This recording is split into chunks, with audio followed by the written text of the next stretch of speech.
थे राम भटके हुए देशभक्त। रंगी को नारंगी कहें, बने दूध को खोया, चलती को गाड़ी कहें, देख कबीर रोया। इसे कहते हैं विरोधाभास। हिंदी में बोले तो इतने विरोधाभासों से भरी हुई दुनिया को देख कबीरदास को रोना ही आ गया। जी हाँ दोस्तों, गांधी जयंती के अवसर पर गांधी की ही बात करेंगे। अब यह विरोधाभास नहीं तो क्या कि जो व्यक्ति राम कहते हुए अंतिम सांस लेता है, जिसे रघुपति राघव राजा राम भजन इतना प्रिय था, उसकी प्रार्थना सभा में नित्य गाया जाता था, जो राम को मर्यादा पुरुषोत्तम ही नहीं राष्ट्र नायक भी मानता था, वह व्यक्ति राम भक्तों की आंखों में कांटों सा खटकता है। जो स्वयं को राम भक्त कहता था, उसकी हत्या एक हिंदूवादी ने यह जानकर कर दी कि यह हस्ती हिंदुओं का ही नहीं हिंदुस्तान का अहित कर रही है। जिसके नाम की माला नेहरू से नरेंद्र तक हर नेता जपते हैं, जो देश के हर नोट पर छपते हैं, उसके बताए मार्ग पर कोई चलता नहीं चल सकता, क्योंकि वह अच्छे हैं पर अव्यवहारिक है, अमल करने योग्य नहीं। सोने में खोट मिले बिना गेना नहीं बनता, मावे में मैदा मिले बिना गुलाब जामुन नहीं बनता। गांधी जी के 155वें बर्थडे के अवसर पर कोई उनके गुणगान करेगा, कोई गाली देगा, किंतु फैक्ट स्टडी वाले तो आपके सामने फैक्ट्स ही रखेंगे। गांधी जी का जन्म 1869 में हुआ। बचपन और जवानी में बहुत कुछ उल्लेखनीय नहीं था। 1887 में उनके शालेय शिक्षा पूर्ण हुई और जनवरी 1888 में उन्होंने भावनगर के कॉलेज में प्रवेश लिया, किंतु पढ़ाई पूरी किए बिना ही घर लौट गए। वे मुंबई में भी नहीं पढ़ पाए तो उच्च शिक्षा के लिए 4 सितंबर 1888 को लंदन चले गए। लंदन में भी उनका शर्मिलापन व एकांकी स्वभाव बरकरार रहा, किंतु आश्चर्य की बात यह है कि जिस युवक को भावनगर का कॉलेज अंग्रेजी माध्यम के कारण छोड़ देना पड़ा, उसने इंग्लैंड में 3 वर्षों में ही बैरिस्टर की डिग्री पाली। भारत लौटकर उन्होंने मुंबई में वकालत प्रारंभ की, किंतु अपने स्वभाव के चलते हुए गवाहों को क्रॉस नहीं कर पाते थे। अतः वे राजकोट चले गए, किंतु यहाँ भी उनकी गाड़ी गड़ी रही, चल ना सकी। तभी एक मुस्लिम व्यापारी दादा अब्दुल्ला ने उन्हें दक्षिण अफ्रीका में नौकरी ऑफर की। दक्षिण अफ्रीका में गांधी जी अब्दुल्ला के रिश्तेदार के वकील की नौकरी करने लगे। आगामी 21 वर्षों तक वह वहीं रहे। जब पहले पहल गांधी साउथ अफ्रीका पहुंचे तो अपने आप को सर्वप्रथम ब्रिटिश नागरिक और तत्पश्चात भारतीय मानते थे। इंग्लैंड में उनके साथ अच्छा बर्ताव हुआ था, किंतु अफ्रीका के गोरों ने उन्हें लताड़ा था। लिटरली गोरों के लिए बने फुटपाथ पर चल रहे थे, इसलिए एक पुलिस वाले ने उन्हें लात मारकर सड़क पर फेंक दिया था। गांधी ने रंग भेद का विरोध किया, किंतु विद्रोह नहीं किया। उन्होंने बोर युद्ध में ब्रिटिश सेना के लिए काम किया, यहाँ तक कि उन्होंने जुलू कबीले के विद्रोह को दबाने में भी अंग्रेजों का साथ दिया, किंतु फिर भी अंग्रेजों ने गांधी जी के रंग भेद समाप्त करने की मांग नहीं मानी। सन 1915 में 46 साल की आयु में गांधी जी भारत लौटे। उन्हें बुलावा भेजा था गोपाल कृष्ण गोखले ने। गोखले कांग्रेस के नरम दल के नेता थे और गांधी उन्हें अपना गुरु कहते थे। 1907 में जब सूरत में कांग्रेस का अधिवेशन हुआ तो गरम दल के नेता लोकमान्य तिलक को एक प्रस्ताव प्रस्तुत करने से नरम दल के कार्यकर्ताओं ने जबरन रोक दिया। चौंकिए मत, सूरत अधिवेशन में हाथापाई, जूते चप्पल चले और कुर्सियां टूटी कांग्रेस कार्यकर्ताओं के बीच। 1908 में लोकमान्य तिलक को गिरफ्तार कर बर्मा की मांडले जेल में डाल दिया गया। तिलक का अपराध था कि उन्होंने प्रफुल्ल चाकी और खुदीराम बोस जैसे क्रांतिकारियों का पक्ष लिया। जानते हैं लोकमान्य तिलक का वकील कौन था? मोहम्मद अली जिन्ना। तिलक ने गांधी जी को अहिंसा की दुर्ग्राह छोड़ देने का बहुत आग्रह किया। तिलक जी का विचार था कि स्वराज के लिए हर उपाय उचित है। गांधी जी अहिंसा की कीमत पर आजादी नहीं चाहते थे। 1916 में तिलक जेल से छूटे, पर उदारवादी नरमपंथी कांग्रेस ने उन्हें व उनके साथियों को कांग्रेस में शामिल नहीं किया। 1916 में उन्होंने एनी बेसेंट के साथ होम रूल लीग बना ली, जो तेजी से लोकप्रिय होने लगी। इधर कांग्रेस की बागडोर गांधी जी के हाथों में आ गई। गांधी जी ने खिलाफत आंदोलन का समर्थन किया। खिलाफत आंदोलन के माध्यम से भारत के मुस्लिम तुर्की बादशाह को पुनः दुनिया का खलीफा बनवाना चाहते थे। इसी आंदोलन के तहत केरल में खिलाफत आंदोलनकारियों ने वहां हिंदुओं का भीषण कत्लेआम किया। डॉक्टर भीमराव अंबेडकर के शब्दों में, क्या मिस्टर गांधी उन हजारों स्त्रियों की पीड़ा नहीं महसूस करते जो बेघर होकर सड़कों पर या शरणार्थी शिविर में चिथड़ों से ढकी है, जिनकी आंखें अपने पति की हत्या देख रो रो कर अंधी हो गई है? क्या इससे अमानवीय कृत्य कोई हो सकता है कि 7 माह का गर्भस्थ शिशु माँ के पेट में घोपी गई कटार से कट जाए, या 6 माह का दूध पीता बच्चा अपनी माँ की छाती से छीनकर छलनी कर दिया जाए? यह मोपला इस कृत्य को अपना मजहब मानते हैं। यह मानव है या दानव? मेलातुर की एक महिला को उसके पति और भाइयों के सामने निर्वस्त्र कर दिया गया। जब उन्होंने अपनी आंखें मूंद ली तो उनकी आंखों में तलवार चुबा चुबा कर खोला गया। यह थे डॉक्टर अंबेडकर के शब्द। डॉक्टर एनी बेसेंट ने भी मोपला विद्रोह की घोर निंदा की, किंतु कांग्रेस ने नहीं की। गांधी जी किसी कीमत पर मुस्लिम नेताओं का सपोर्ट खोना नहीं चाहते थे। जिस समय हिंदुओं पर यह अत्याचार हो रहे थे, उन्होंने हिंदुओं को उपदेश दिया कि वह अहिंसा न छोड़े, हिंदू मुस्लिम एकता को भंग न होने दे। यह तो ब्रिटिश सरकार की गलती है कि मोपला हिंसक और उपद्रवी हो गए हैं। यह वही गांधी थे जिन्होंने जलियांवाला बाग हत्याकांड के लिए अंग्रेज सरकार की निंदा करने के बजाय अपने ही देशवासियों की निंदा की, क्योंकि उन्होंने अंग्रेजों की नफरत के जवाब में पर्याप्त प्रेम प्रदर्शित नहीं किया। किंतु जब गोरखपुर जिले के चोरा चोरी में असहयोग आंदोलन के दौरान पुलिस ने 3 आंदोलनकारियों को गोली मार दी और गुस्साई भीड़ ने पुलिस कर्मियों के सहित थाने को आग लगा दी, तो गांधी जी ने असहयोग आंदोलन ही निरस्त कर दिया।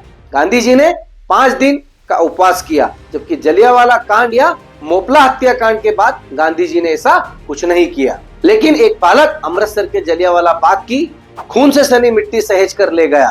बड़ा हुआ तो वह भगत सिंह बना। 29 मार्च 1931 में कांग्रेस का कराची अधिवेशन शोकमग्न था। 6 दिनों पहले ही भगत सिंह, राजगुरु, सुखदेव को फांसी दे दी गई थी। कांग्रेस के अधिवेशन में जब सरदार पटेल भाषण दे रहे थे, तब पांडाल के बाहर भगत सिंह जिंदाबाद, इंकलाब जिंदाबाद के नारे लग रहे थे।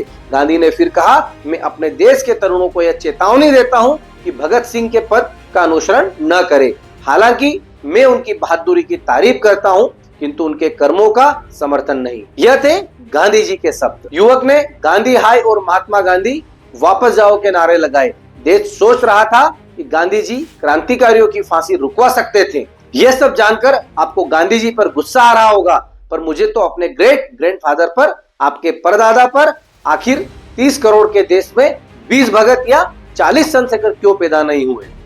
क्योंकि विवेकानंद उन 100 तरुणों के लिए तरसते रहे जो भारत का भविष्य बना दे, और यही गांधी जी की खूबी थी। वह भारतीय जनता के स्वभाव को भली भांति समझ गए थे। वह समझ गए थे कि यह जनता चरखा चला सकती है, धरना प्रदर्शन कर सकती है, जिंदाबाद मुर्दाबाद के नारे लगा सकती है, पर न जान दे सकती है न जान ले सकती है। और यही गांधी जी की लिमिटेशन भी थी। वह गुरु गोविंद या छत्रपति शिवाजी जैसे युगांतकारी महापुरुष नहीं थे, ये जन्मजात महान थे। गुरु गोविंद ने अपने बचपन में अपने पिता को आत्म उत्सर्ग हेतु प्रेरित किया। शिवाजी ने बचपन में ही कसाई की कलाई काट दी। बड़े होकर उन्होंने सामान्य किसानों, मछुआरों, मावलों, कुम्हार, कहारों सभी को योद्धा बनकर मगरूर मुगलिया सल्तनत से लड़ना सिखाया। उन्होंने चिड़िया को बाज से लड़ना सिखाया, सियार को शेर बनाया और एक एक को लाख लाख से मुकाबला हेतु तैयार किया। गांधी जी जानते थे कि उनमें यह क्षमता नहीं है, इसलिए उन्होंने मुट्ठी भर नमक और मीटर भर खादी को अपना हथियार बनाया। इसी के चलते गांधी भारत में लोकप्रिय हो गए। जनता को ऐसी देशभक्ति दरकरार थी जिसमें अपने दिल का गुबार भी निकल जाए और जिंदगी बस्तूर चलती रहे।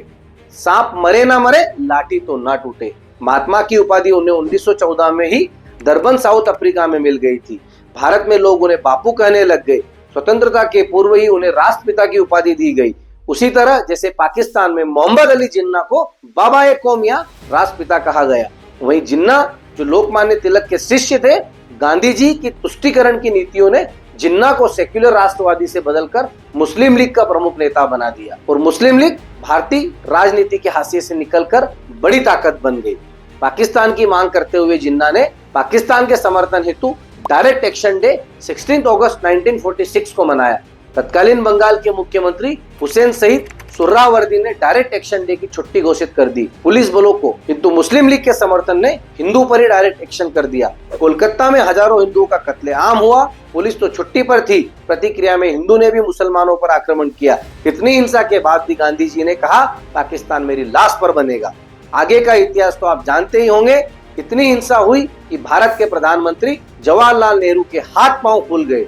देश चलाने के लिए उन्होंने लार्ज माउंटेन से गुहार लगाई। हालांकि स्वयं ब्रिटिश प्रधानमंत्री क्लीमेंट एटली ने कहा था, हमने भारत छोड़ने का निर्णय लिया सुभाष बाबू की आजाद हिंद फौज और भारतीय नौसैनिकों के विद्रोह के चलते। गांधी जी का तो कोई प्रभाव ही नहीं था ब्रिटिश सरकार पर। गांधी जी अंग्रेज सरकार पर विशेष दबाव न बना सके, पर सारे विश्व में उनके सत्याग्रह और अहिंसा के सिद्धांतों की प्रशंसा की जाती है। 150 देश गांधी जी पर डाक टिकट जारी कर चुके हैं। अक्टूबर 2019 में 87 देशों ने उनकी 150वीं जन्मतिथि पर डाक टिकट जारी किए हैं। अमेरिका के Martin new Luther king junior और दक्षिण अफ्रीका के नेल्सन मंडेला, बर्मा की ओम सोंग सू की, दलाई लामा जैसे दिग्गज नेता गांधी जी से प्रभावित और प्रेरित रहे। यहाँ तक कि महान वैज्ञानिक अल्बर्ट आइंस्टीन भी। भारत की आम जनता, अनपढ़ मजदूर और शिक्षित युवक में तो गांधी जी लोकप्रिय थे ही, इतने कि सुभाष चंद्र बोस लंदन में आईसीएस की तैयारी छोड़कर भारत आ गए। 16 जुलाई 1921 को सुभाष बाबू मुंबई पोर्ट पर उतरे। आते ही वह गांधी जी से मिले। राजनीति, अर्थनीति, सामाजिक, सैनिक सभी विषयों पर सुभाष जी गांधी जी से प्रश्न पर प्रश्न करते गए। सुभाष बाबू ने इस भेंट के बारे में लिखा, गांधी जी के उत्तर गोलमोल थे, उनका लक्ष्य अस्पष्ट था, लक्ष्य को हासिल करने का तरीका भी असमंजसपूर्ण था। सबसे बड़ा मुद्दा पुनः हिंसा ही था। सुभाष बाबू स्वतंत्रता को सर्वोपरि मानते थे, गांधी जी अहिंसा को। 1938 में कांग्रेस का अधिवेशन हरिपुर में हुआ। इसमें बोस अध्यक्ष चुने गए। अब गांधी जी और सुभाष के मतभेद खुलकर आमने सामने आने लगे। सुभाष बाबू स्वतंत्रता के साथ साथ सैनिक सामर्थ्य, अनुशासन और प्लान डेवलपमेंट के पक्षधर थे। गांधी जी ग्राम स्वराज के। सेना जैसे शब्द ही उनके लिए वर्जित थे, पर सुभाष की लोकप्रियता के चलते 1939 की त्रिपुरी कांग्रेस में वे पुनः अध्यक्ष चुने गए। इस बार गांधी जी खुलकर विरोध में आ गए। अपने प्रभाव का प्रयोग कर उन्होंने बोस को काम ही नहीं करने दिया। वो त्याग पत्र देने हेतु विवश हो गए। कांग्रेस और देश हेतु गांधी जी की पहली पसंद थे नेहरू, दूसरी पसंद थे नेहरू, आखिरी पसंद भी थे नेहरू। जयंत कृपलानी ने 9 मई 1946 को नेहरू को अध्यक्ष घोषित कर दिया। गांधी जी अपनी पसंद पहले ही 20 अप्रैल को बता चुके थे तथा मौलाना आजाद ने नेहरू का नाम प्रस्तावित कर दिया। किंतु 1946 की मुंबई कांग्रेस में 15 में से 12 प्रांतों की कांग्रेस कमेटियों ने सरदार पटेल के नाम का प्रस्ताव भेजा। 3 ने कोई नाम नहीं भेजा। बहुमत पटेल के पक्ष में था, किंतु नेहरू को कांग्रेस अध्यक्ष और प्रधानमंत्री बनवाने के लिए गांधी जी ने पटेल से नामांकन वापस लेने को कहा। पटेल ने गांधी जी की आज्ञा का पालन किया। नेहरू अध्यक्ष और प्रधानमंत्री बने। इस प्रकार देश को सुभाष बाबू और सरदार पटेल की वह सेवाएं न मिल सके जो मिलना चाहिए थी। देश को नेहरू मिले और नेहरू को गांधी जी के ग्राम स्वराज, गौ सेवा, हथकरघा, गृह उद्योग जैसी चीज पुराने जमाने की लगी। नेहरू बड़े बांध, बड़े उद्योग और पंचवर्षीय योजना के पक्षधर थे। गांधी इन सबको बुरा मानते थे, पर सत्ता में बैठे कांग्रेस ने गांधी जी की अनसुनी करना शुरू कर दी। अपनी अवहेलना से दुखी गांधी जी ने अपनी मृत्यु से मात्र 3 दिन पूर्व 27 जनवरी को अपनी अंतिम इच्छा व्यक्त की थी। उन्होंने कहा था कि राजनीतिक पार्टी के रूप में कांग्रेस का स्वतंत्रता प्राप्ति का लक्ष्य पूरा हो गया, अतः कांग्रेस को भंग कर देना चाहिए और उसके स्थान पर लोक सेवक संघ बना जाना चाहिए। कांग्रेस पार्टी तो भंग नहीं की गई, लोक दृष्टि में गांधी जी की छवि अवश्य भंग हो रही है। एक जमाना था कि गांधी के बारे में कुछ भी नकारात्मक तथ्य बताना पाप था, किंतु राम जन्मभूमि आंदोलन के चलते देश में हिंदुत्व का उभार आया और गांधी जी के पाकिस्तान को पैसा देना और दंगों में हिंदुओं की रक्षा में असमर्थ रहने जैसी बातें सामने आने लगी। कैसा विरोधाभास है कि वो गांधी जिसे जिन्ना और विस्टन चर्चिल जैसे विरोधी हिंदुवादी कहा करते थे, आज हिंदुवादी के निशाने पर आ गए हैं, कभी सही कभी गलत कारणों से।